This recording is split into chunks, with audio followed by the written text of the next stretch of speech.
형제면 그에게서 그의 생명을 찾으리라. 무릇 사람의 피를 흘리면 사람이 그 피를 흘릴 것이니 이는 하나님이 자기 형상대로 사람을 지었음이니라. 하나님께서 노아 홍수 심판 이후에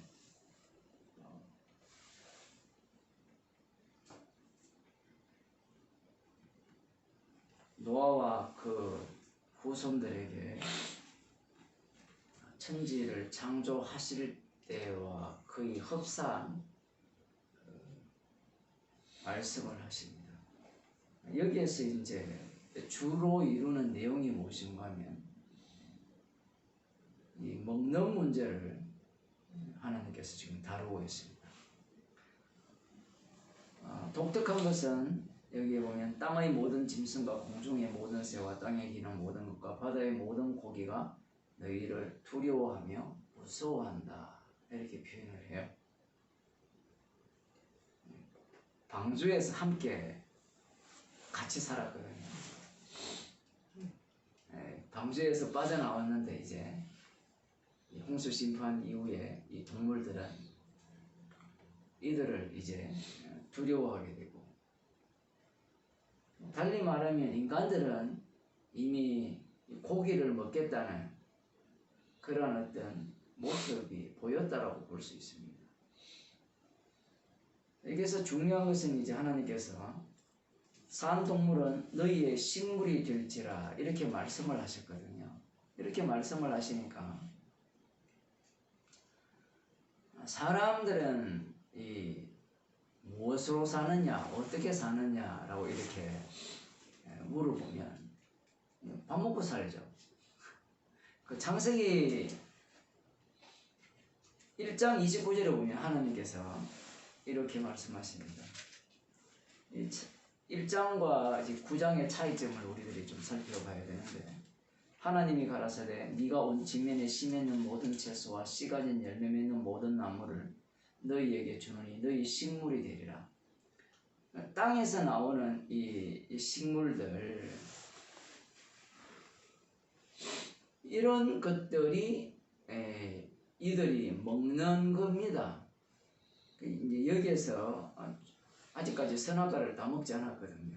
선악과를 다 먹지 않은 상태에서 육식은 없습니다. 채식이 있는 거죠. 그래서 채식주의자들이 이런 주장을 하는지 모르겠습니다.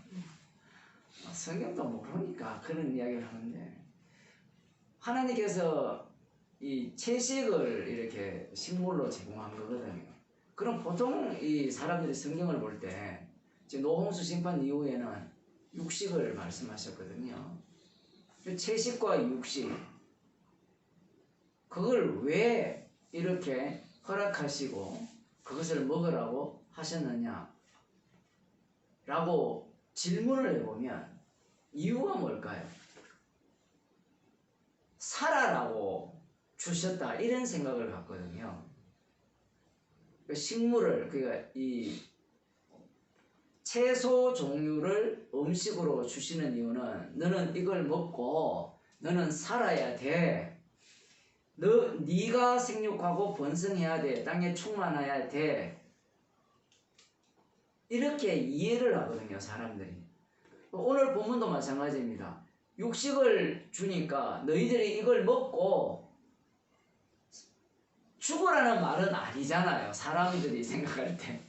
채식주의가 되든 그 육류를 먹든 간에 하나님께서 그렇게 주셨다는 것은 살게 하기 위해서 주셨지 않느냐라고 사람들이 생각을 하는 겁니다.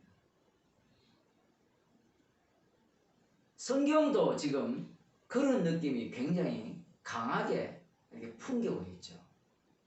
동물들이 다 너희들을 두려워할 것이다. 그 이유는 너희에게 줬다라는 거죠. 이것을 잡아먹어도 된다라는 겁니다. 잡아먹어도 된다라고 하니까 사람들은 이걸 먹고 살아라 하는구나. 이 성경 자체를 바라볼 때 이미 선악과를 따먹이기 때문에 성경을 보는 관점 자체가 자기 몸 위주로 성경을 보게 되어 있습니다.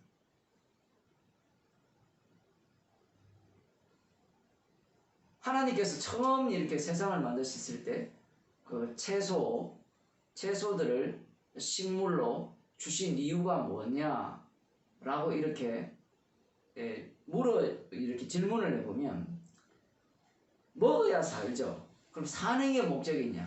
그게 아닙니다. 이들이 생육하고 번성하고 땅에 충만해야 되는데 그 이들의 본 모습은 하나님의 형상이죠. 하나님의 형상을 닮은 자들이 지음을 받았고, 그래서 이 먹이는 것, 즉 입히는 게 없으니까 처음 때는 먹이는 이유는 먹여서 생육하고 번성하고 땅에 충만케 하기 위해서, 여기에서 핵심은 하나님의 형상의 충만이거든요. 그런데 우리 선악과를 따먹은 상태에서는, 죄인의 상태에서는 하나님의 형상을 몰라요. 모르고 형상이 날아가 버려요. 날아가니까 누구를 하나님의 형상이라 생각하면 자기를 하나님의 형상이라 생각하는 거예요.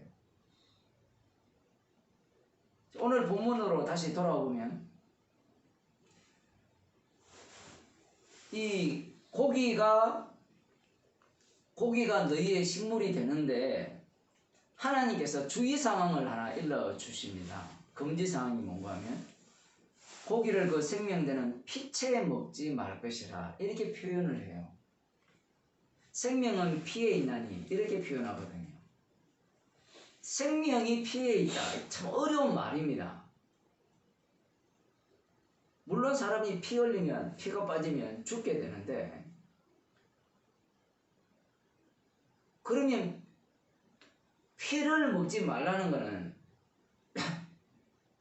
우리들 이 뒤에 보면 어떤 내용이 나오는가 하면 내가 반드시 너희 피 곧 너희 생명의 피를 찾으리니 짐승이면 그 짐승에게서 사람이나 사람의 형제면 그에게서 그의 생명을 찾으리라. 이 본문이 무슨 얘기를 하는가 하면 사람 이야기를 하는 거예요. 근데 앞부분에서는 무슨 얘기를 해놓은가 하면 동물을 잡아먹을 때 피채 먹지 말라는 명령을 내린 이후에 하나님은 이것을 동물을 네가 죽이면 내가 그 피값을 너희에게 받겠다 이렇게 말씀하시는 것이 아니라 그 다음 구절의 내용이 뭔가 하면 짐승이면 그 짐승에게서, 이 짐승이 짐승을 잡아먹는 이 얘기가 아니라 짐승이 만일에 사람의 피를 흘려서 죽인다면 그 짐승을 하나님께서 처단하겠다는 거고, 사람이나 사람의 형제면 그에게서 그의 생명을 찾겠다는 거예요. 생명을 죽였기 때문에 생명을 찾겠다는 겁니다. 이게 논리가, 이게 앞뒤가 이가 쫙 맞으면 성경 본문이 이해하기 쉬운데 앞부분은 동물을 너희에게 식물로 줄 것인데 피채 먹지 말라는 명령을 내려놓고 하시는 말씀이 사람의 피 흘림에 대한 이야기를 하신다는 거예요. 그러면 보통 주석을 보게 되거나 설교를 듣게 되면 이 뒤에 보면 어떤 말씀을 하시는가 하면 사람이 그 피를 흘릴 것이 이는 하나님이 자기 형상대로 사람을 지었음이니라 이렇게 말씀을 하시니까 사람은 하나님의 형상 따라 지음을 받았기 때문에 사람의 피를 흘리면 된다 안 된다 라고 하면 안 된다 이렇게 결론을 내리거든요. 이렇게 되어버리면 자유민주주의가 되죠. 인권이 가장 중요하잖아요. 사람이 하나님의 형상을 지음받은 인간이기 때문에 사람을 죽여서는 안 된다 이렇게 말하거든요. 그런데 이게 말이 안 되는 게 노홍수 심판 때 하나님이 다 죽였거든요. 이후에 이 아브라함이 전쟁을 할 때 자기의 조카 롯이 잡혀갔을 때 전쟁을 하잖아요. 전쟁을 할 때 사람 안 죽였을까요? 뿐만 아니라 이스라엘 백성들이 가나안 땅에 들어갈 때도 이스라엘 백성들이 가나안 땅 사람들을 진멸합니다. 죽음의 사자가 애굽에서는 죽음의 사자가 애굽의 장자, 어린 양의 피가 없는 문설주의 어린 양의 피가 발리지 않는 집안의 장자들은 하나님의 사자가 다 죽였지만 가나안 전쟁은 이스라엘 백성들이 직접 죽이죠. 그리고 이방인들의 죽음에 대해서는 전혀 개의치 않습니다. 뭔가 안 맞잖아요. 그렇게 되면 지금 이 말씀은 조금 달리 해석해야 되죠. 하나님의 형상대로 사람을 지었을 때 이 자기 형상, 하나님이 자기 형상대로 지었다는 말씀이 창세기 1장에 그대로 나오거든요. 하나님이 자기 형상을 따라 사람을, 그 1장 27절에 보면 하나님이 자기 형상 곧 하나님의 형상대로 사람을 창조하시되, 이 말씀이 있는데 지금 이 말씀을 그대로 갖고 왔거든요. 그대로 갖고 왔는데 지금 9장에서는 하나님이 자기 형상대로 사람을 지었다라고 했을 때는 이미 무엇을 경유했습니까? 노아 홍수 심판을 경유했죠. 그 경유한 하나님의 자기 형상을 봐야 되는 거예요. 그러니까 노아 홍수를 빼버리고 하나님의 자기 형상대로 지었다라고 해버리면 조금 전에 말씀드린 바와 같이 사람이 가장 소중하다 이렇게 될 가능성이 높아요. 사람이 하나님 형상을 따라 지원받았기 때문에 사람을 죽이면 안 된다. 인권이 가장 중요하다. 인간이 가장 존귀하고 귀하다. 소중하다. 이렇게 생각할 가능성이 대단히 높죠. 대부분이 그렇게 생각을 합니다. 그런데 노아 홍수 심판을 경유해서 이 노아가 정결한 짐승을, 단을 쌓고 정결한 짐승을 하나님께 드렸죠. 정결한 짐승을 드렸다는 것은 하나님의 형상, 자기 형상대로 지음받은 자는 노아 홍수 심판 이후에는 이 정결한 짐승의 희생이 담겨있는 사람을 두고 이야기를 하는 겁니다.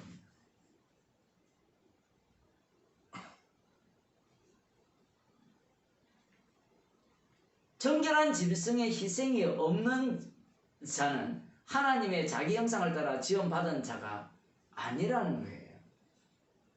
만일에 그걸 빼버리고 이야기를 하게 된다면 결국은 이 피채 먹지 말라. 내가 이 동물을 너희에게 식물로 줄 건데 피채 먹지 말라는 말씀은 어떤 의미로 다가오게 되는가 하면 어떤 의미로 다가와요?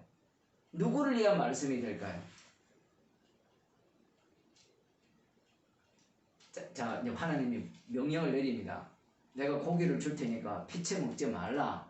그리고 누구든지 짐승이 사람을 죽인다든가 사람이 사람을 죽인다든가 형제가 사람을 죽이면 내가 그 피값을 그 사람에게 그 생명을 내가 취하겠다. 왜냐하면 내 형상을 따라 지음을 받았기 때문이다. 라고 할 때는 이미 노아 홍수 방주 심판을 지나왔잖아요.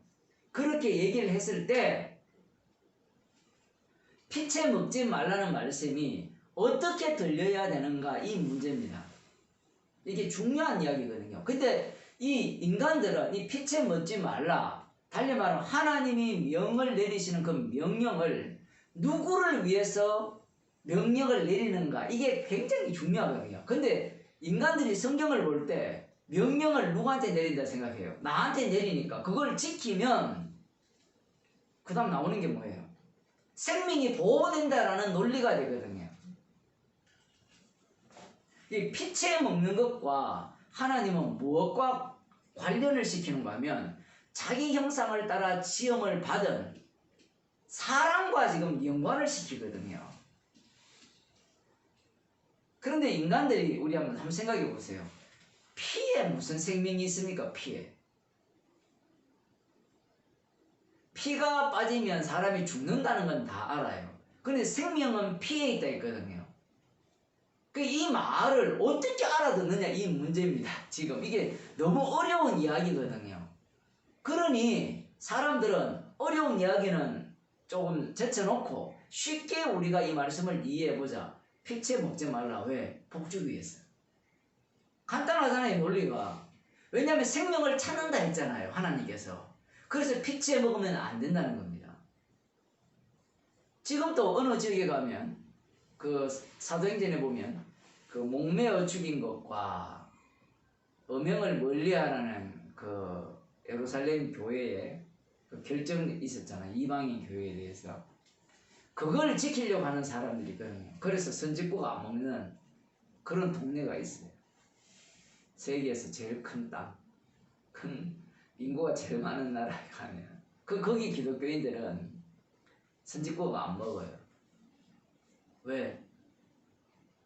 이것은 이전에도 창세기 이때도 피채 먹지 말라고 하셨고 사도행전에 보면 거기에도 목매어 죽인 것이 개고기밖에 없잖아요. 목다를 죽인 그 임의로 해석하는 겁니다.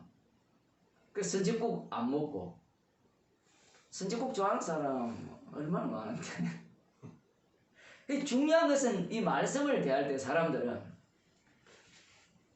나에게 유익한가 불리한가로 말씀을 보겠다는 겁니다. 근데 하나님께서 말씀을 주실 때는 인간을 위해서 주신 적이 한 번도 없어요. 철저하게 하나님의 형상을 중심으로 그 하나님의 형상을 위한 말씀으로 이 말씀을 주시는 겁니다. 문제는 이 선악과를 따먹은 인간들은 식물의 채소에서 만족하지 못하고 아까 권사님이 제가 입술 이렇게 다 터지니까 영양분을 제대로 공급받지 못했다는 건데 그 자기 몸이 아는 거예요. 몸이 상상을 해봅시다. 그냥 식물을 이렇게 먹다가 동물을 보니까 야 저거 맛있겠다 이 생각이 저절로 났을까요 안 났을까요? 이 성경에 보면 난 거거든요. 이 참 재밌어요. 배가 부르니까 애완견을 키우죠. 지금 제가 사는 동네 어떤 그 목사님 집에 강아지를 한 마리 데리고 와서 키운대요. 강아지를 키우는 순간 아내가 행복해진대요. 그 정신병이 있는 사람들은 강아지를 한 마리씩 키우면 정신병이 해결이 나요. 그런 것도 있대요. 그러니까 강아지를 한 마리 이렇게 안겨주면 한 1시간 정도만 안고 있으면 10분만 안고 있어도 사람이 편안해진대요. 그런데 말입니다. 배고파 보세요. 정신병이 언제 생겨요? 밥 먹고 지금 할 일이 없으니까 정신병이 생기는 거거든요. 여유로우니까. 옛날에 그 우울증이 어디 있었어요? 사춘기가 어디 있었습니까? 먹고 살기 바쁜데.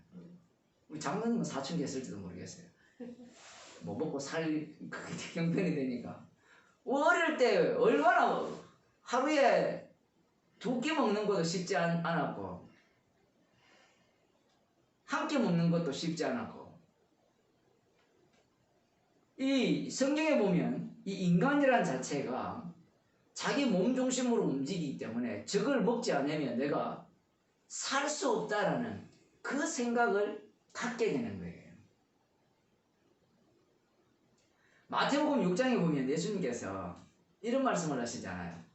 한번 찾아봅시다. 성경 찾아내 봅시다.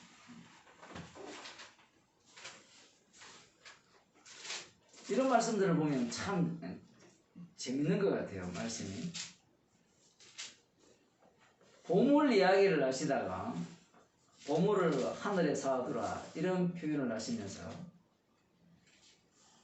24절에 보면 한 사람이 두 주인을 섬기지 못할 것이니 혹 이를 미워하며 저를 사랑하거나 혹 이를 중히 여기면 저를 경히 여김이라. 너희가 하나님과 재물을 겸하여 섬기지 못하느니라. 이렇게 되어 있거든요. 재물 이야기를 하시다가 어디로 넘어가는가 하면 먹는 거, 입는 거, 마시는 걸로 넘어가요.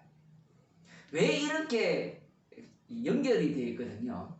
재물이라는 것이 먹는 거, 입는 거, 마시는 게 충족되고 난 뒤에 플러스가 재물이거든요. 그런데 인간이 여기에 보면 한 사람이 두 주인을 섬기지 못한다 하죠. 그러면 이미 인간은 우리가 볼 때는 하나님을 섬기든지 재물을 섬기든지 둘 중에 하나밖에 없다 이렇게 생각을 할 수 있지만 그 이야기가 아니고 인간은 이미 답이 정해져 있어요.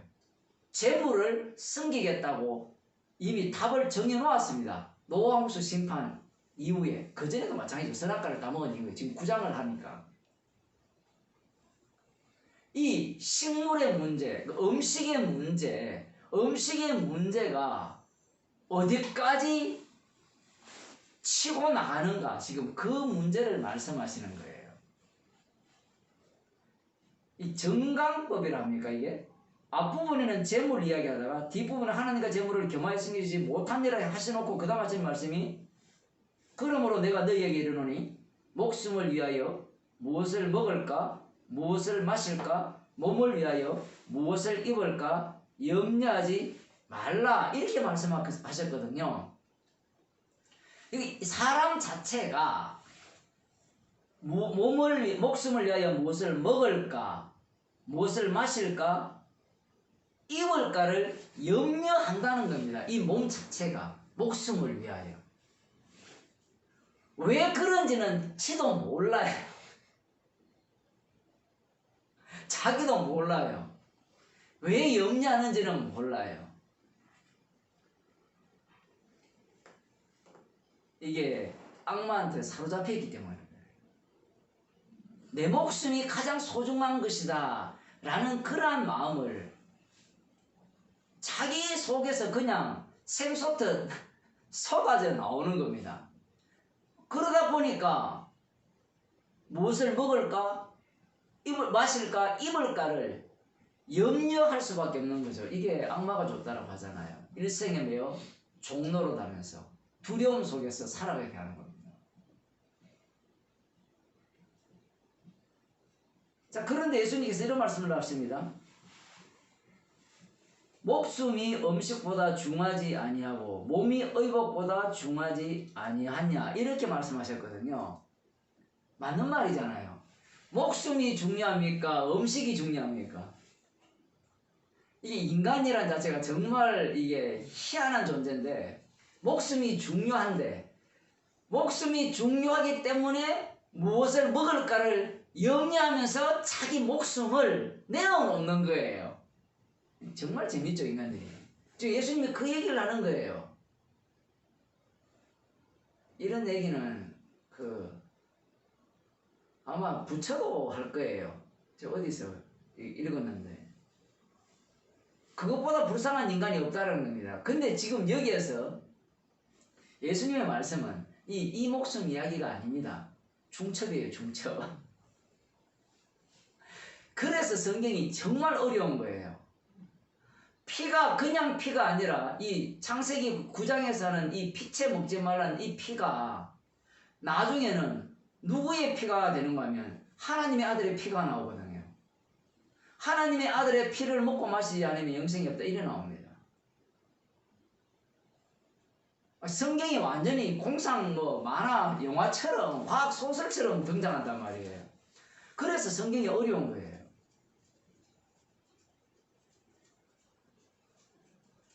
단순히 목숨이 생명이 여기 목숨이 음식보다 중하지 않느냐 했을 때는 인간의 도리가 맞죠. 사람들이 들을 때는 맞아요. 목숨이 음식보다 중요합니다. 예수님 말이 참 도리가 있습니다 하는데 예수님 말씀은 그게 아니야. 그 목숨이 아니야. 왜 그럴까요? 왜냐하면 이 목숨을 내놓아야 되거든요. 지금 그 얘기 하려고 하는 거예요. 오늘 본문이 단순히 피채 먹지 말라. 너가 살리기 위해서 한다. 이게 아니라 주님은 자기 피와 살을 주시고 난 뒤에 그 피와 살을 준 자들에게서 그 피를 뽑아냅니다. 피를 흘리게 한다고요. 그리고 예수님께서 하시는 말씀이 야 얘들아 너희들 좀 고상하게 살아라. 목숨이 음식보다 중요한데 왜 그렇게 구질구질하게 음식을 위해서 그 목숨을 상하느냐. 지금 우리 다 그러고 있잖아요. 지금 80평생, 70평생, 50평생 살아온 게 다 그 희생한 대가가 누구를 위해서, 뭘 위해서입니까? 음식을 위해서, 입는 걸 위해서, 내가 거처하는 집을 위해서. 그거 외에는 없어요. 그러니까 산 만큼 자기 목숨을 내놓은 거예요.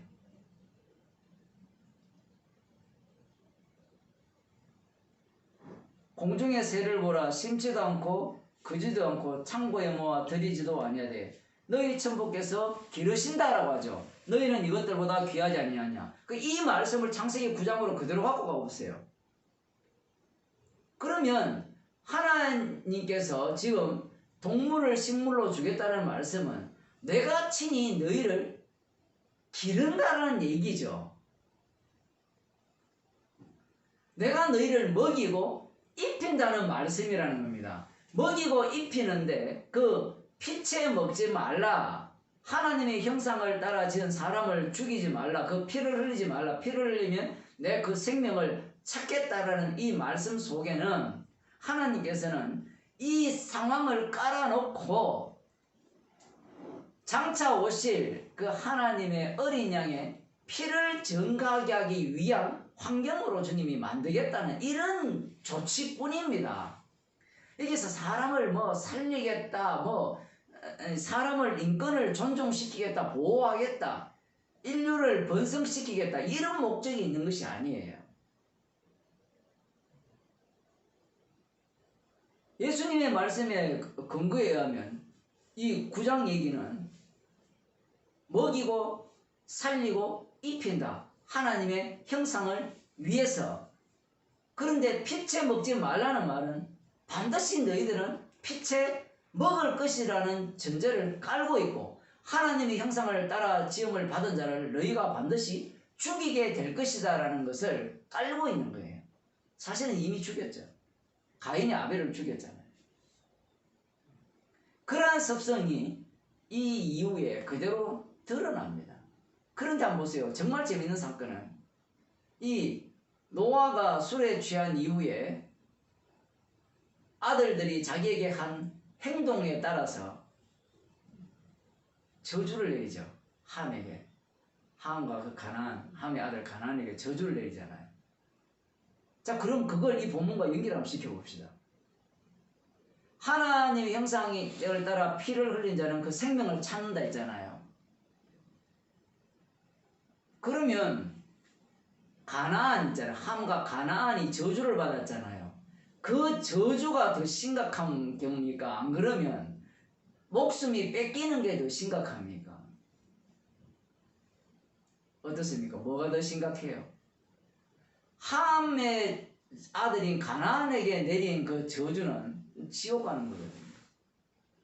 지옥이 더 심각합니까? 육신의 목숨을 잃는 게 더 심각합니까? 우리에게는요, 사람에게는 지옥은 가본 적이 없잖아요. 사람에게 가장 중요한 것은 이 목숨, 육신의 목숨을 잃는 게 가장 소중하거든요.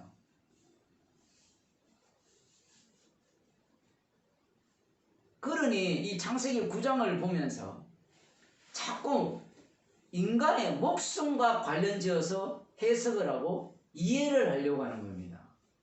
마태복음 6장도 마찬가지죠. 지금 예수님께서 자꾸 하시는 말씀이 네 목숨이 음식보다 더 중요하고 네 목숨이 의복보다, 네 몸이 의복보다 더 중요하지 않느냐라고 함으로 말미암아 봐라 예수님도 하나님 형상을 따라 지음받은 우리이기 때문에 이 몸이기 때문에 이 생명이기 때문에 얼마나 생명을 귀하게 여기시는지 아느냐 이렇게 해석을 하는 거예요. 지금 예수님의 말씀은 너희들은 모두가 다 재물을 우상으로 섬기고 있다라는 선언입니다. 못 벗어나요. 여기에서 어떤 인간도 무엇을 먹을까 마실까 입을까를 염려하지 않을 인간은 이 세상에 아무도 없습니다. 주님 외에는. 그래서 주님의 영을 받은 스데반 집사님이나 사도 바울이 이 염려에서 벗어났죠. 그것은 주님이 벗어나게 하신 거죠. 자기가 벗어난 게 아니라. 그러나 성령의 인도하심이 없는 자들은, 육으로 난 자들은 모두가 다 이 재물을 섬기는 자로 사는 겁니다. 그럼 왜 재물을 우상으로 섬겨야 되는가? 불안하기 때문에 그렇죠. 그럼 무엇이 불안한가? 무엇이? 죽는 게 두려운 거예요. 이 죽음을 무엇과 교체하는가 하면 더 많이 내가 재물을 소유하는 것과 바꾸는 거예요. 그래서 우리 지난번에 누가복음 12장에 보면 부자가 나와서 예수님 비유를 들었잖아요. 농사를 지었는데 엄청 풍년이 들은 거예요. 창고를 보니까 곡식을 다 쌓아놓을 창고가 부족해요. 요즘은 뭐 통장도 필요 없죠.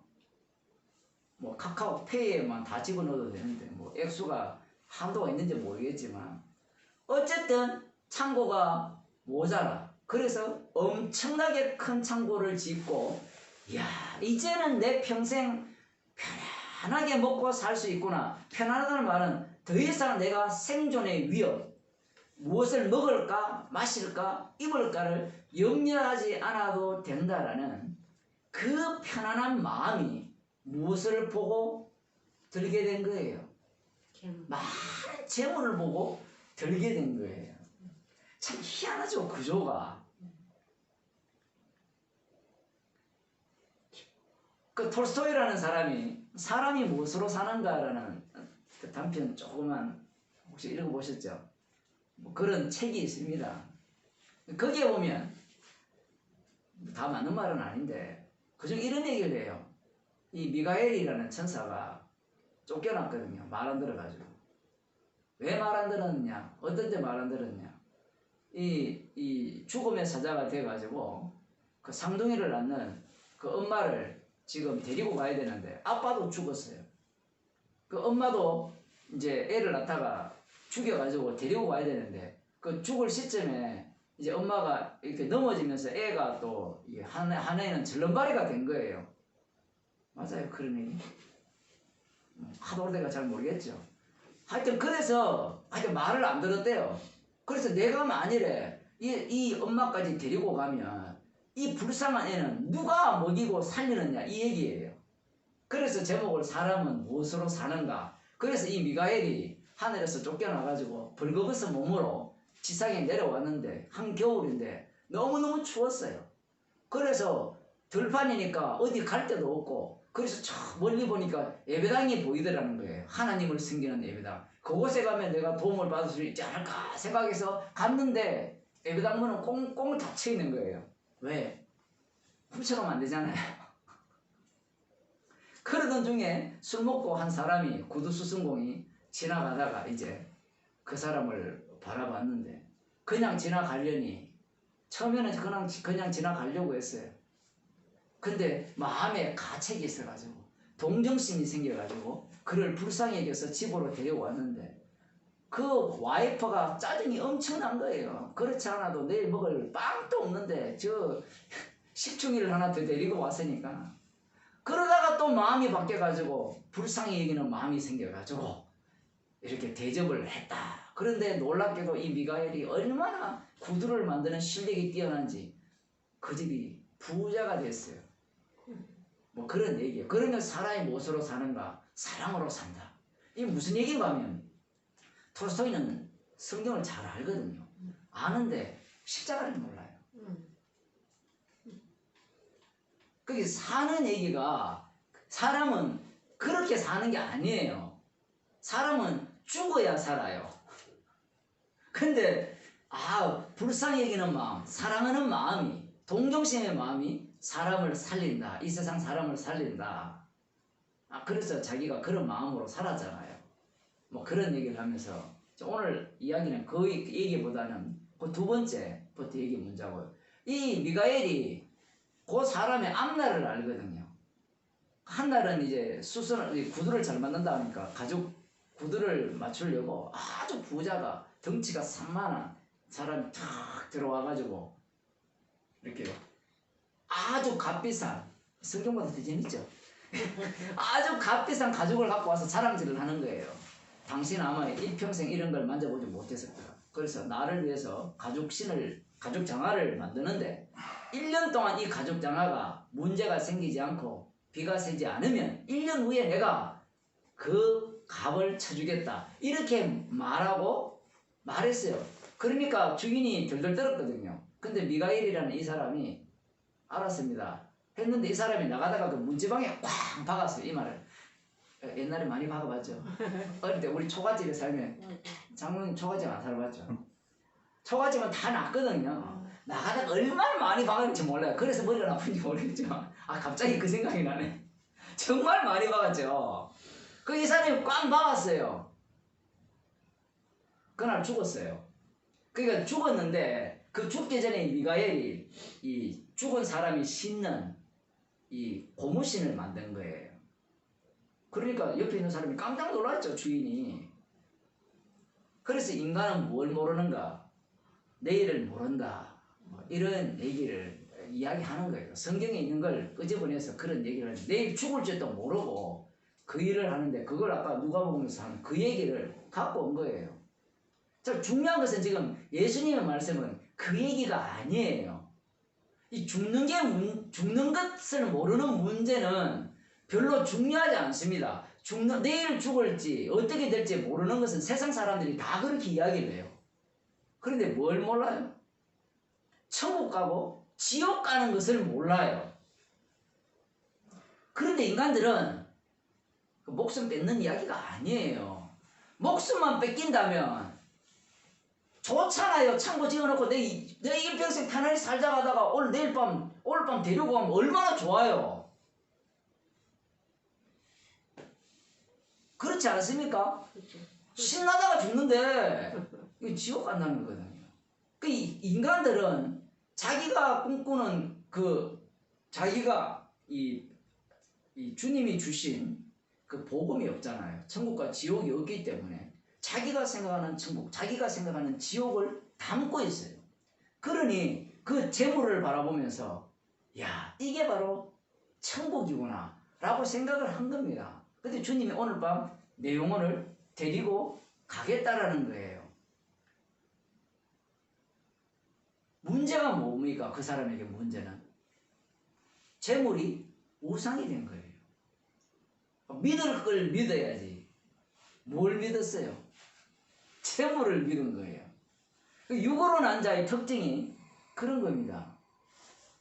예수님께서 하나님과 재물을 겸하여 섬길 수 없다 했을 때 사람들은 그러면 우리는 재물을 안 섬기고 하나님을 섬기면 되지 않겠느냐 라고 하지만 여기 또 보세요. 또 꾀를 내잖아요. 계산을 너무 잘하잖아요.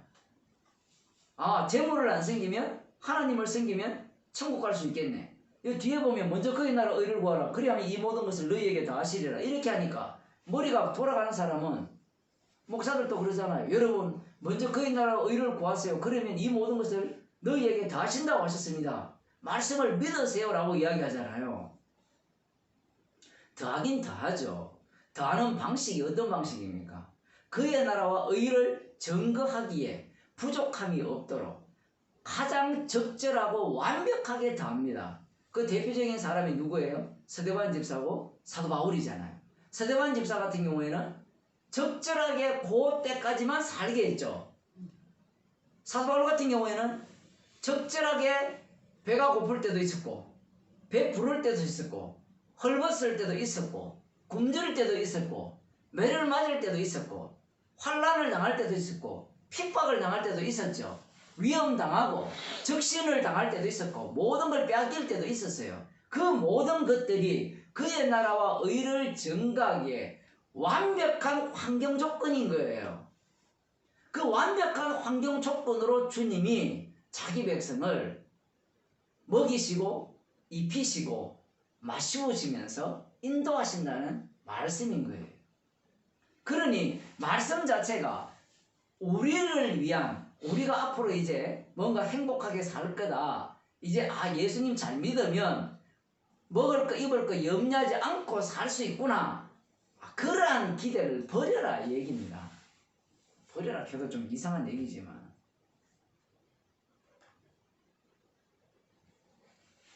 이미 이 노아 홍수 시판을 지난 이후에 인간들은 우리들 생각에는 홍수 심판을 지났고 방주 속을 경험했기 때문에 그들의 마음은 뭔가 이제 하나의 마음이 되어서 동일한 마음으로 노아와 같은 마음으로 그 정결한 짐승의 희생으로 살아가는 인생이 될 것이라 생각하지만 하나님께서는 그 방주 속에서 둘로 쪼개는 일을 펼쳐내는 거예요.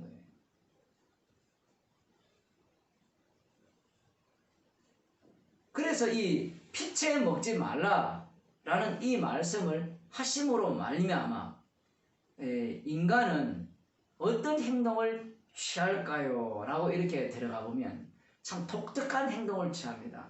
그 사무엘상을 한번 보겠습니다. 사무엘상 14장입니다.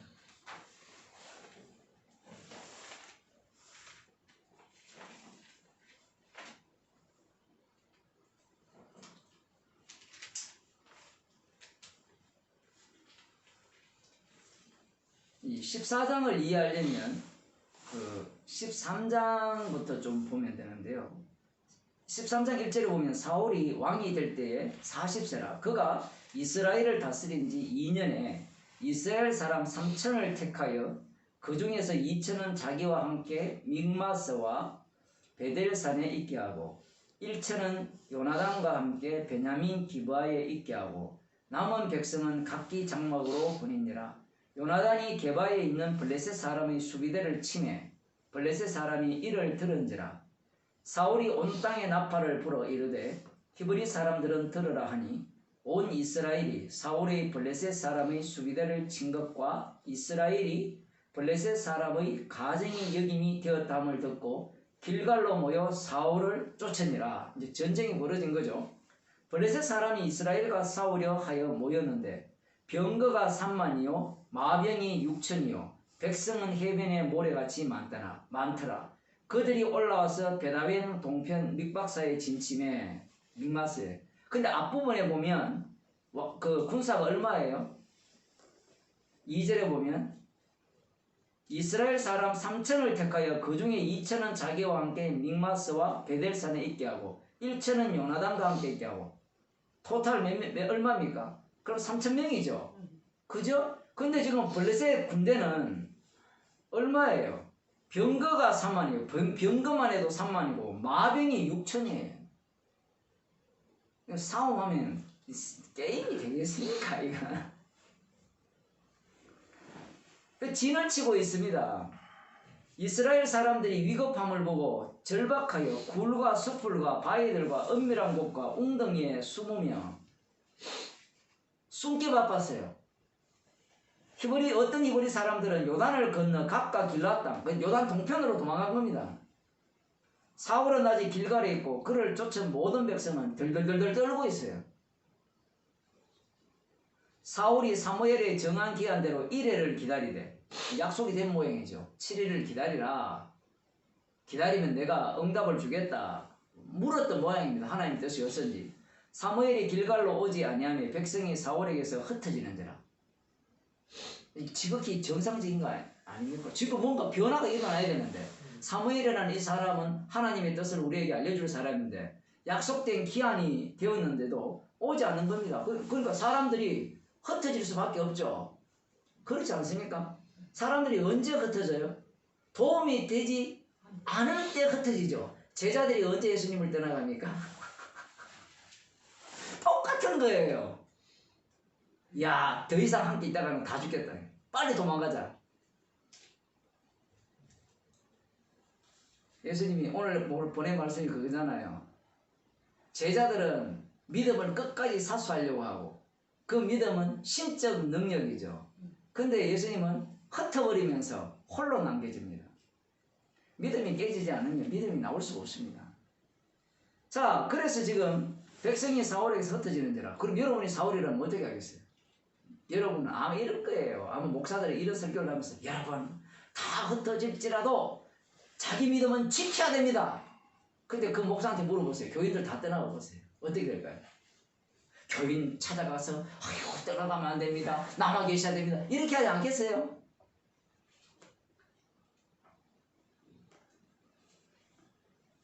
이 사울을 우리가 그냥 나쁘게 보면 안 돼요. 사울이 우리와 똑같은 사람이에요. 목사들은 그렇거든요. 교인들이 한 명도 안 온다. 그러면 마음이 어떨까요? 사울의 마음이 되는 거예요. 사울 왕의 마음이. 교인들이야 뭐 이 교회 안 하면 저 교인 가면 되지 뭐. 목사들은 그렇습니까? 직장생활은 어때요? 사울이 가로되 번제와 화목 제물을 이리로 가져오라 하여 번제를 드렸더니. 왜 번제와 화목제를 가지고 가서 제물을 갖고 와서 번제를 드립니까?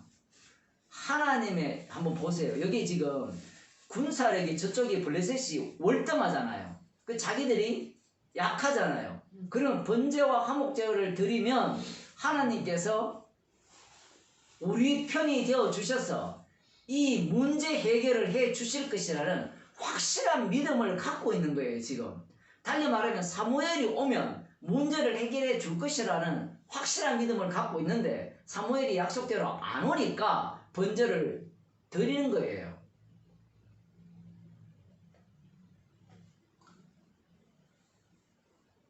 이 출애굽을 알 거 아니에요. 너희들은 서서 가만히 있어라 라고 하는데 인간이 가만히 있을 인간은 아무도 없어요. 나대죠.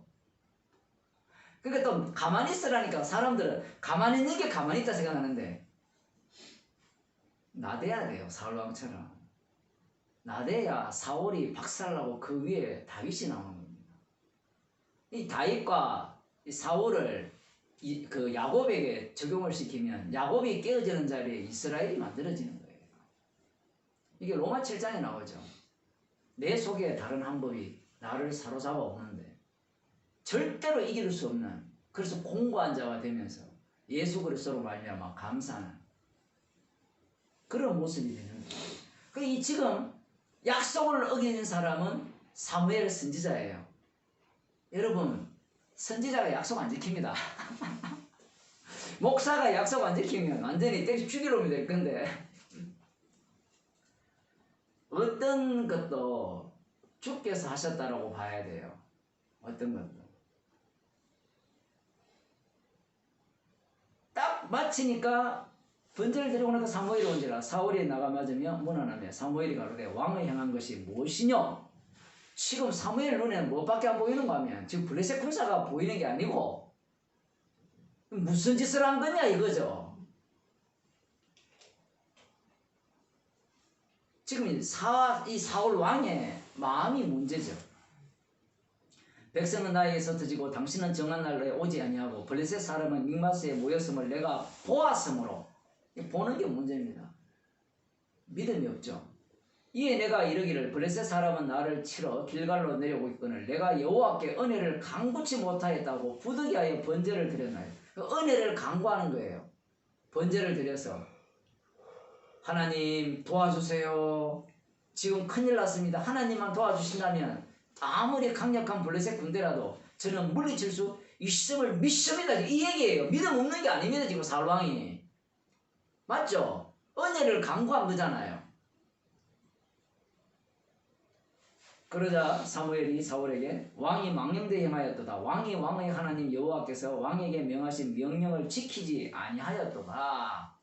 그리하였다면 여호와께서 이스라엘 위에 왕의 나라를 영영히 세우실 것이거늘. 정말 이게 짜증나는 말이죠. 아니 자기가 약속을 안 지키고 번제를 딱 끝내고 등장해서 하는 말이 하나님의 말씀을 제대로 지켰다면 왕의 나라가 영영할 건데 그렇지 않았다는 거예요. 제가 구약을 볼 때 어떻게 봐라 그랬습니까? 교훈으로 보면 안 된다 했죠. 계시로 봐야 되죠. 그 대부분 사람들이 교훈으로 보거든요. 그래서 사울이 만일에 이 하나님의 말씀에 제대로 순종했다면 영영한 왕이 되었을 건데 순종하지 않아서 그렇다는 거예요. 사울 왕은 처음부터 버리기 위해서 세워진 왕, 인간이 요구해서 세운 왕이에요. 지금은 왕의 나라가 길지 못할 것이라 여호와께서 왕에게 명하신 바를 왕이 지키지 아니하였으므로, 그러니까 하나님께서 명하신 바를 왕이 지키지 않았기 때문에 여호와께서 그 마음에 맞는 사람을 구하여 그 백성의 지도자를 삼으셨느니라. 이렇게 전달합니다. 근데 한번 보세요. 재미있는 사건은 뒤에 나옵니다. 사무엘이 일어나 길갈에서 떠나 베냐민 기브아로 올라가니라. 사울이 자기와 함께한 백성을 계수하니 600명밖에 안 돼요. 사울과 그 아들 요나단과 그들과 함께한 백성은 베냐민 게바에 있고 블레셋 사람은 믹마스에 진쳤더니 노략군들이 3대로 나눠서 블레셋 사람의 진에서 나와서 한 대는 오브라길로 말미암아 수알 땅에 이르렀고 한 대는 베호른 길로 향하였고 한 대는 광야를 향한 스보임 골짜기가 내려다 보이는 지경길로 향하였더라. 때에 이스라엘 온 땅에 철공이 없어졌으니 이는 블레셋 사람이 말하기를 히브리 사람이 칼이나 창을 만들까 두렵다 하였습니다. 그러니까 블레셋의 지배를 받았다고 볼 수 있습니다. 그러니까 이 히브리 사람들, 이 사람들의 이 농기구 무뎌지면 어디 가서 가는가 하면 철공소는 블레셋 지방, 블레셋 사람들 사는 곳에밖에 없어요. 그 무기는 누구밖에 없는가 하면 여기 보면 22절에 보면 싸우는 날에 사울과 요나단과 함께한 백성의 손에는 칼이나 창이 없고 오직 사울과 그 아들 요나단에게만 있습니다. 전쟁이 되겠어요? 그러니까 사울의 믿음이 얼마나 좋습니까? 하나님께 은혜를 강구해서 지금 우리가 무기 체제를 보더라도 체계를 보더라도 싸우면 백전백패고 군사력을 보더라도 백전백패인데 하나님의 은혜를 입는다면 승리한다는 그 믿음, 이 믿음을 인정해야 안 돼요? 자, 그러던 중 하루는 이제 오늘 보고자 하는 바입니다. 그러던 중 하루는 지금 이제 서로 이렇게 눈치 보고 있는 중이죠. 사울의 아들 요나단이 자기 병기를 든 소년에게 이르되 우리가 건너편 블레셋 사람의 부대에게로 건너가자 하고 그 아비에게는 고하지 아니하였더라. 그러니까 특공대죠. 아버지도 모르는 왕도 모르는 특공대로 요나단이 자기 병기 든 자와 함께 건너가는데 사울이 기브아 변경 미그론에 있는 승려나무 아래 머물렀고 함께한 백성은 600명 가량이며 아히야는 에봇을 입고 거기 있었으니 그는 이가봇의 형제 아이두의 아들이요 비나스의 손자요 실로에서 여호와의 제사장이 되었던 엘리의 정손이었더라. 에봇을 입었다는 말은 그에게는 우림과 둠밈이 있다는 거예요. 하나님 어떻게 할까요? 하나님께 물어보잖아요. 물어볼 때 하나님이 응답을 해주시는 겁니다. 쉽게 말하면 요나단이 블레셋 사람의 부대에게로 건너가려 하는 어기 사이 이편에서도 험한 바위가 있고 저편에서도 험한 바위가 있는데 하나의 이름은 보셋어요 하나의 이름은 세네라. 한 바위는 북에서 믹마스 앞에 일었었고 하나는 남에서 게바 앞에 일었었더라. 요나단이 자기 병기 든 소년에게 이르되 우리가 이 할례 없는 자들의 부대에게로 건너가자. 여호와께서 우리를 위하여 일하실까 하노라. 여호와의 구원은 사람이 많고 적음에 달리지 아니하였느니라. 요나단은 전쟁의 의미를 알고 있죠. 가나안 땅 전쟁, 정복 전쟁, 여호와 전쟁의 의미를 알고 있습니다. 저들은 할례 없는 자들. 우리는 할례가 있다는 것은 하나님의 약속이 있는 언약의 백성이라는 거죠. 사람이 많고 적음에 달려있지 않다는 겁니다. 전쟁은. 근데 이런 생각은 누구도 했다고 했죠? 살왕도 했잖아요. 하나님의 은혜만 주시면 우리가 병기가 철병기가 요나단과 내밖에 없다 할지라도 저들은 다 철병기 들고 우리의 군사력보다 훨씬 많다 할지라도 이길 수 있다라는 거예요. 문제가 뭐예요? 순종이었죠. 믿음의 문제가 아니에요 지금. 우리가 볼 때는 믿음이 문제가 있다 생각하잖아요. 사울왕이. 믿음은 사울왕이 누가 봐도 믿음이 뛰어난 사람이에요.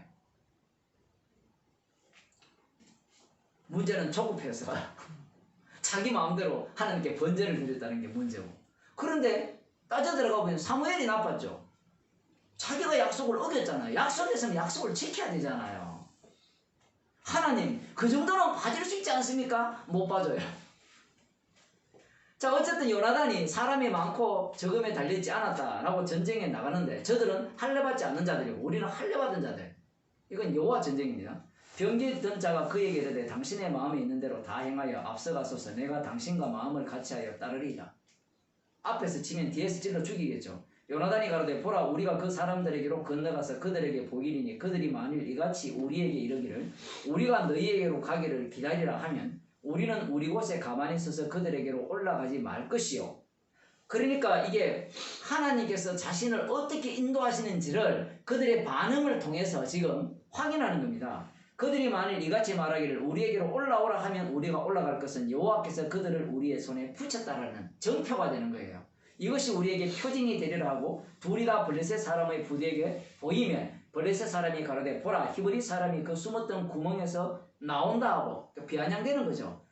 왜냐하면 지금 군사력이 월등하고 장비도 군비도 월등하잖아요. 그러니까 다 숨어 있는 거예요. 구멍 속에, 동굴 속에. 숨어 있다가 조금 내미는 거예요. 살 수 있나 없나 이렇게. 지금 그걸 비꼬는 겁니다. 그 부대 사람들이 요나단과 그 병기던 자를 대하여 가로되 우리에게로 올라오라. 너희에게 한 일을 보이리라 한지라. 요나단이 자기 병기던 자에게 이르되 나를 따라 올라오라. 여호와께서 그들을 이스라엘의 손에 붙이셨느니라 하고 요나단이 손발로 붙잡고 올라갔고 그 병기던 자도 따랐더라. 블레셋 사람들이 요나단 앞에서 엎드러지며 병기던 자가 따라가며 죽였으니 요나단과 그 병기던 자가 반일경 지단 안에서 처음으로 도륙한 자가 20인 가량이라. 들에 있는 진과 모든 백성 중에 떨림이 일어났고 부대와 노략군들도 떨었으며 땅도 진동하였으니 이는 큰 떨림이었더라. 마치 기드온의 전쟁과 흡사합니다. 기드온과 300인의 용사가 뭘 갖고 갑니까? 횃불과 항아리를 들고 가죠. 서로 어떻게 합니까? 죽이고. 베냐민 기브아에 있는 사울의 파수꾼이 이 장면을 바라본 거예요. 허다한 블레셋 사람이 무너져 이리저리 흩어지더라. 사울이 자기와 함께한 백성에게 이르되 우리에게서 누가 나갔는지 점거하여보라 하고 점거한 적 요나단과 그의 병기던 자가 없어졌더라. 사울이 아이에게 이르되 하나님의 궤를 이리로 가져오라 하니 그때에 하나님의 궤가 이스라엘 자손과 함께 있음이라. 사울이 제사장에게 말할 때 블레셋 사람의 진에 소동이 점점 더한더라. 사울이 제사장에 이르되 네 손을 거두라 하고. 지금 희한한 장면이 나왔어요. 지금 여러분 이해하셨습니까? 성경? 한 번만 읽어서 잘 모르겠죠? 그러니까 지금 요나단이 가서 전쟁을 하고 있잖아요. 그런데 굉장히 지금 유리한지 불리한지는 잘 모르겠어요. 그래서 이 제사장에게 빨리 언약궤를 가져오라는 겁니다. 언약궤를 가져오라는 건 예고도 있고 오라는 거죠. 왜 그럴까요? 하나님께 물어보겠다는 겁니다. 지금 전쟁을 할까요 말까요? 요나단은 물어봤죠. 저들이 블레셋 사람들이 이리로 올라오라고 말을 하면 하나님이 저들을 우리에게 붙이셨다라고 믿고 있는 징표를 주셨다라고 들어가잖아요. 근데 지금 사울왕이 언약궤를 갖고 오라 해가지고 물어보려다가 저쪽 진내 소동이 일어나니까 어떤 소동인가 하면 쉽게 말하면 지금 우리가 공격해가 들어가면 이길 수 있다는 확신이 든 거예요. 물을 필요 있을까 없습니까? 필요 없죠. 지금 그 얘기예요. 됐다. 지금 그 얘기입니다.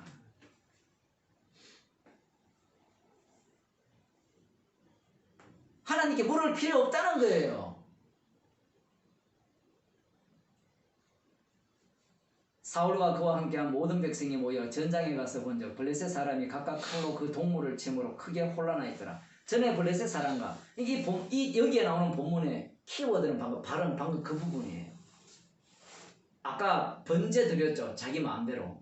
지금 이번에는 뭐예요? 언약궤를 불렀다가 물어보려다가 다시 전쟁 상황을 보니까 물을 이유가 없는 거예요. 블레셋 사람과 함께 와서 진에 들어왔더니 그들이 돌이켜 사울과 요나단과 함께한 이스라엘 사람과 합하였고 에브라임 산지에 숨었던 이스라엘 모든 사람도 블레셋 사람의 도망함을 듣고 사울에 나와서 그들을 추격하였더라. 숨어있던 이스라엘 모든 사람들이 나와서 합세해서 지금 전쟁을 하는 겁니다. 비록 숫자가 적지만 무기가 변변찮지만 여호와께서 그날에 이스라엘을 구원하심으로 전쟁이 베다윈을 지나니라. 여호와께서 이스라엘을 구원했다는 거예요. 자, 이건 누구 표현입니까? 하나님 표현이죠. 사울왕도 이렇게 생각을 했어요. 문제가 있어요. 그 문제를 지금 거론한 겁니다. 조금 더 봅시다. 이날에 이스라엘 백성이 피곤하였으니 이는 사울이 백성에게 맹세시켜 경계하여 이르기를 저녁 곧 내가 내 원수에게 보수하기 하는 때까지 아무 식물이든지 먹는 사람은 저주를 받을지어다 하므로 그러므로 백성이 식물을 맛보지 못하고 전쟁을 시작했는데 완전히 하나님께서 저 원수들을 멸망시킬 때까지는 어떤 식물도 입에 대지 말라는 명령을 내립니다. 누가? 사울왕이. 왜 내릴까요? 왜 이 명령을 내릴까요? 나름대로 경건을 내세우는 거예요. 우리는 하나님의 전쟁을 위해서 먹지 않고 전력을 다해서 목숨을 걸고 하나님의 전쟁에 참여합니다라는 일종의 신앙 고백이에요. 이게요, 우리가 이 사울왕이 나쁘다라고 생각하고 보니까 문제가 있지만 그 내용을 빼고 보면 얼마나 믿음이 좋은 사람이에요. 오늘날 교회에 이런 사람 얼마나 많습니까? 40일 금식 기도하겠다. 지 죽는 줄 모르고. 그런 사람을 누가 욕해요?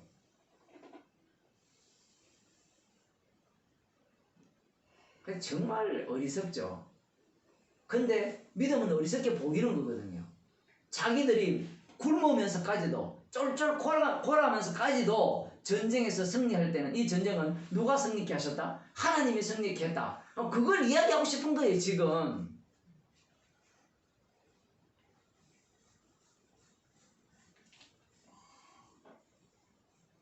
그런데 문제가 발생합니다. 먹는 사람은 저주를 받았지라 했는데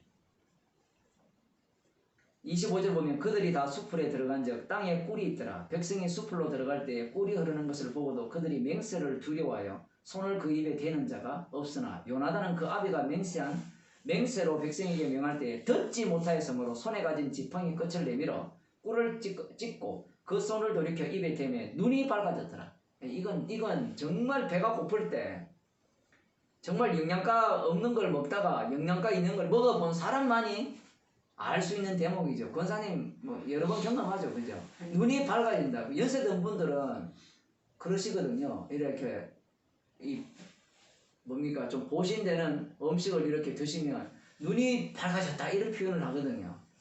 아버님 가끔 그러시죠, 그죠? 안 사드려봤어요? 평소에 너무 잘 드시면 그 변화를 못 느끼지만 보통 이제 뭐 노인분들 혼자 사시다가 음식을 대충 때우잖아요. 그러다가 좀 이렇게 영양가 있는 거 드시면 눈이 확 밝아지는 그 상황이거든요. 그런데 이 재밌는 게 보세요.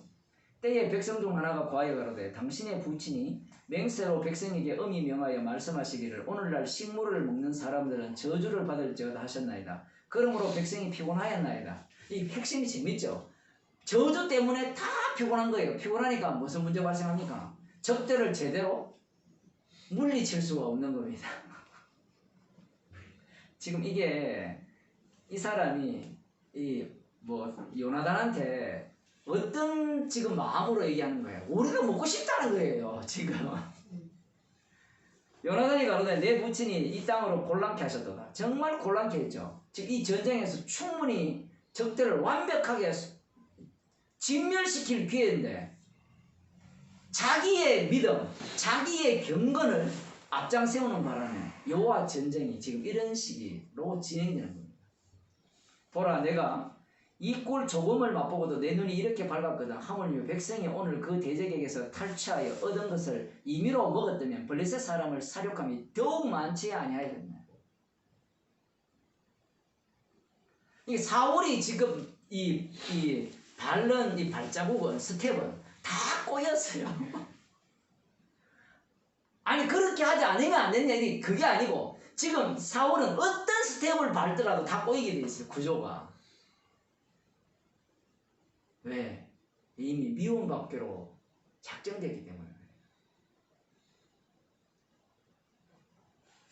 지금 피채 이야기, 피채 먹지 말라 그 얘기가 이제 나오거든요. 그날의 백성이 믹마스에서부터 아얄론에 이르기까지 블레셋 사람을 쳤으므로 그들이 심히 피곤한지라 백성이 이에 탈취한 물건에 달려가서 양과 소와 송아지를 취하고 그것을 땅에 잡아 피 있는 채 먹었더라. 자, 여기에서 이제 창세기 9장 이야기가 나오는 겁니다.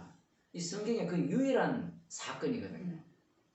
사람이 배가 너무 고프니까 피채 먹는 것이야말로 어떻다? 보양의 최고라는 거예요. 노루피 우리 어릴 때 노루가 동네로 많이 내려왔거든요. 우리 산이 많았고 이제 옛날에는 경지 정리가 안 됐잖아요. 경지 정리 아시죠? 이렇게 높낮이가 다 이렇게 다 달랐는데 노루가 뛰어다니는데 그 잡는 거 보면 이 촌 사람들 진짜 무식하게 잡죠. 확 그때 삽을 팍 던져가지고 다리를 맞춰가지고 잡는 그런 경우도 있었는데 그 잡자마자 죽기 전에 피 뽑아가 먹잖아요. 고기가 피가 없으면 맛없다면서요. 그런 거잖아요 지금. 어쨌든 지금 한번 보세요. 창세기 9장 이야기가 그대로 나온 거예요. 자, 이러면 이제 사울 왕이 자기 명령을 어겨서 먹은 것도 문제가 되고 피채 먹은 것도 문제가 되잖아요. 한번 봅시다. 사건이 어떻게 진행되는지. 무리가 사울에게 고하여 가로되 보소서 백성이 고기를 피채 먹어 여호와께 범죄하였나이다. 이 여호와께 범죄하는 피채 먹지 마라 율법에도 나오잖아요. 그죠? 생명은 피에 있나니. 그리고 여기에 보면 그 창세기 9장에도 마찬가지고 고기를 피채 먹어 여호와께 범죄하였나이다. 사울이 가로되 너희가 믿어 먹게 행하였도다. 이제 큰 돌을 내게 굴러오라 하고 또 가로되 너희는 백성 중에 흩어져 다니며 이러기를 사람은 각기 소와 각기 양을 이리로 끌어다가 잡아먹되 피 있는 채 먹어서 여호와께 범죄하지 말라 하며. 참 이게 유발해놓고 이제야 피 있는 채 먹지 마라 이제 명을 내리는 거예요. 모든 백성이 각각 자기의 소를 끌어다가 거기서 잡으니라. 사울이 여호와를 위하여 단을 쌓았으니 이는 그가 여호와를 위하여 처음 쌓은 단이었더라. 단을 왜 쌓았어요? 이 앞뒤 내용을 문맥을 보게 되면 자기가 하나님께 제대로 헌신했기 때문에 이 대성을 거두게 되었다. 그 피채 먹은 것은 어떻게? 지금 그냥 넘어갔잖아요. 그건 교정만 시키는 겁니다. 사울이 가로되 우리가 밤에 블레셋 사람을 쫓아 내려가서 동틀 때까지 그들 중에서 탈취하고 한 사람도 남기지 말자. 무리가 가로되 왕의 소견에 좋은 데 와서 살 때 제사장이 가로되 이리로 와서 하나님께로 나아가사이다. 하나님께 물어보자는 거예요. 아까 조금 전에는 사울 왕이 한번 물어보자 했는데 물어볼 필요 없다. 언약궤 다시 돌려. 이제는 제사장이 물어보자고 해요. 왜? 지금 사울 왕이 이 피채가 올랐잖아요. 하나님 앞에 단까지 쌓았잖아요. 영광도 돌렸겠다. 그러자 사울이 하나님께 묻자오되 내가 블레셋 사람을 쫓아 내려가리까 주께서 그들을 이스라엘의 손에 붙이시겠나이까 하되 그날에 대답지 아니하시느니라. 대답 안 했어요. 그 대답 안 하면 우리는 누구 문제로 돌려야 될까요? 지금 이 전후 문맥을 보면 누가 문제가 있는 거예요? 사울 왕이 문제가 있죠. 이 성경이 재밌는 게 이런 겁니다. 하나님께 대답을 하지 않으니까 너희 백성의 어른들아 다 이리로 오라. 오늘 이 죄가 네게 있나 알아보자. 이스라엘을 구원하신 여호와의 사심으로 맹세하노니 내 아들 요나단에게 있다 할지라도 반드시 죽으리라 하되 모든 백성 중 한 사람도 대답지 아니하며. 그럼 자기는 살아야 돼요. 왕이죠. 그럼 백성들이 피채 먹은 그 원인 제공자가 자기겠죠. 그럼 자기가 죽어야죠. 자기는 피해가야 됩니다. 그래서 제비를 뽑았는데 42절에 보면 사울이 가로되 나와 내 아들 요나단 사이에 뽑으라 했더니 요나단이 뽑혔어요. 근데 정말 이게 웃기는 게 분명히 요나단을 할 때도 죽이겠다 했거든요. 왜 죽여야 됩니까? 하나님의 법이잖아요. 그런데 못 죽여요. 왜 못 죽이는가 한번 봅시다. 44절에 사울이 가로되 요나단아 네가 반드시 죽으리라. 그렇지 않으면 하나님이 내게 벌을 내리시고 또 내리시기를 원하노라. 근데 43절에 보면 요나단이 뭐라고 하는가 하면요. 내가 죽을 수밖에 없나이다. 이렇게 이야기합니다. 43절 다시 읽을게요. 사울이 요나단에게 가로되 너의 행한 것을 내게 고하라. 요나단이 고하여 가로되 내가 다만 내 손에 가진 지팡이 끝으로 꿀을 조금 맛보았을 뿐이오나 내가 죽을 수밖에 없나이다 라는 거예요. 그러니까 비록 사울왕 당신이 그렇게 맹세했다 할지라도 하나님께 한 것이기 때문에 내가 못 들었다 할지라도 나는 죽어야 마땅합니다 라는 거예요. 사울왕과 얼마나 다릅니까? 그래서 사울왕이 뭐라고 합니까? 너는 나의 아들이다마는 죽여야 된다는 거예요. 그러자 백성들이 어떻게 합니까? 이스라엘이 큰 구원을 이룬 요나단이 죽겠나이까 결단코 그렇지 아니하니이다. 여호와의 사심으로 맹세하오나니 그의 머리털 하나도 땅에 떨어지지 아니할 것은 그가 오늘 하나님과 함께 일을 하였음이니이다 하여 요나단을 구원하여 죽지 않게 하니라. 지금 여기에서 사건을 잘 보면요. 이 사울 왕이 누구에 의해서 뽑혔습니까? 이스라엘 백성들의 요구에 의해서 왕으로 뽑혔죠. 지금도 만일에 요나단을 죽이면 지금 여기는 하나님과 함께 일했다는 게 우리에게는 눈에 확 띄지만 지금 백성들은 하나님과 함께 일한 누구예요? 요나단. 만일에 당신이 요나단을 죽이면 백성들이 가만히 있겠어요? 그래서 자기가 맹세해놓고 또 맹세를 또 어떻게 합니까? 안 지켜요. 그 피채 먹지 말라 이렇게 말씀하셨는데 이 피채 먹은 문제에 대해서는 잘못했다. 그걸로 끝이에요. 그럼 이것조차도 이런 말씀조차도 인간들은 어떻게 이해하느냐 이 문제입니다. 말씀을 이해할 때. 자기 이익관계로 말씀을 대하는 거예요.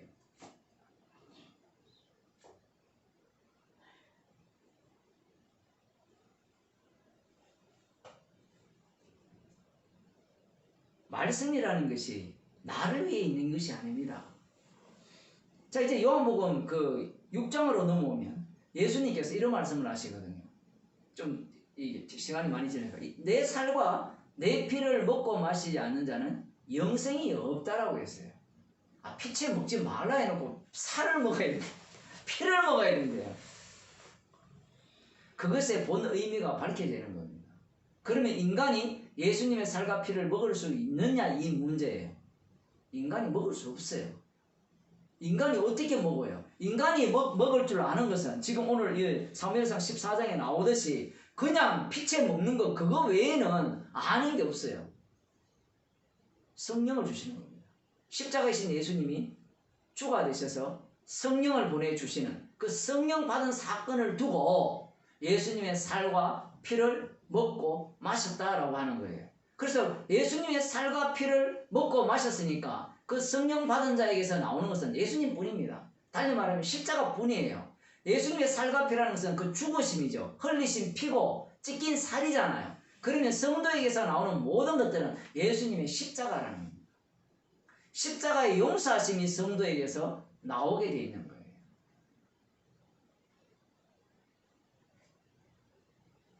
이렇게 되면 이 하나님께서 육식을 주면서 피채 먹지 말라 이렇게 말씀하심으로 말미암아 오히려 이 말씀은 인간의 욕망을 더욱더 자극했다고 볼 수 있습니다. 인간의 본성을 더욱더 드러내게 하기 위한 그 말씀과 관련된 말씀이 돼요. 결국 이 말씀을 누가 알고 있는가 하면 예수님 당시에 유대인들이 알고 있죠. 유대인들은 피채 안 먹죠. 살인하지 않습니다. 그런데 누구를 죽이죠? 예수님을 죽여버립니다. 예수님을 제거해버리죠.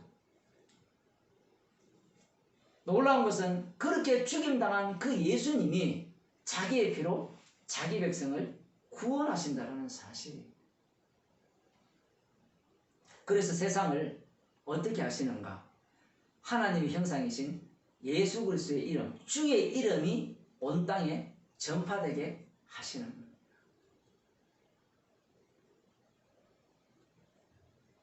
이것을 위해서 주님께서는 사람들에게 먹일 것을 주시고 입힐 것을 주신 거예요. 이 주객이 바뀌었죠. 그런데 인간들은 먹을 걸 위해서 일하고 입을 걸 위해서 일하고 마실 것을 위해서 그 자체가 우상 숭배죠. 그게 근본적으로 갈라디아서 3장 5절에서는 탐심이라 합니다. 탐심은 곧 우상 숭배가 되죠. 그 탐심이 예수님을 제거해버립니다. 그분의 피가 그렇게 죽임당한 피가 자기 백성을 살리는 겁니다. 그 피를 증거하라고 주님께서 우리를 이 땅에 살게 하는 겁니다. 기도하겠습니다. 하나님 아버지, 우리가 존귀하기 때문에 먹이시고 살리시는 것이 아니라 십자가에 피 흘리신 그 주님의 십자가를 자랑하라고 우리를 먹이시고 입히시고 살리심을 말씀을 통하여 알려주심을 감사드립니다. 진짜 생명은 하늘로부터 오신 하나님의 아들의 흘리신 그 피에 있음을 저희들이 잊지 않게 하여 주시고 그 생명의 피를 저희들이 자랑하게 하시고 감사하는 인생이 되게 하여 주옵소서. 예수님 이름으로 기도드리옵나이다.